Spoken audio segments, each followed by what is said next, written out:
మనిషి జన్మకున్న 2 బలహీనతలు ఏమిటి? నేను, నా వారు. గొప్ప బలహీనతలు.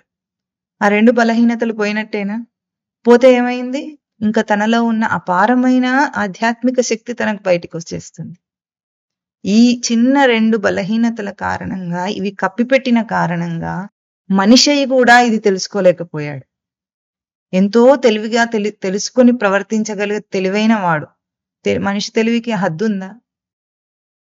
అని లోకం చూసి మనం అంటున్నాం. ఎన్నో సాధించాడని. అదే హద్దులేని తెలివని మనం అనుకుంటున్నాం. అంతేనా? బాగా గొప్పగా అన్ని సాధిస్తాడు కాబట్టి అదే హద్దులేని తెలివి అనుకుంటున్నాం. కానీ ఆ హద్దులేని తెలివికి ఎప్పుడైనా హద్దొస్తుంది.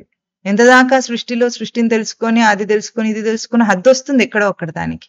కానీ తనలో ఉన్న అపారమైన శక్తిని తెలుసుకోవడం అది అంతులేనిది. అంతం లేనిది.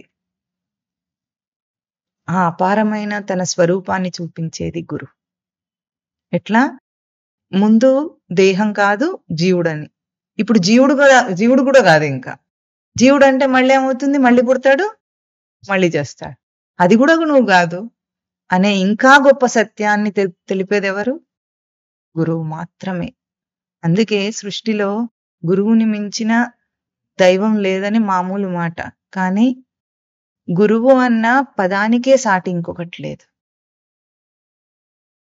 ఏం లేదు. పరమాత్మ అన్న పదం గాని, ఇంకేమన్నా పదానాలు గాని గురువు అన్న పదానికి సాటి రావు. తాను అయ్యుండొచ్చు సచ్చిదానంద స్వరూపం. కానీ తెలియదు గదా! తెలియజెప్పిందెవరు? గురువే.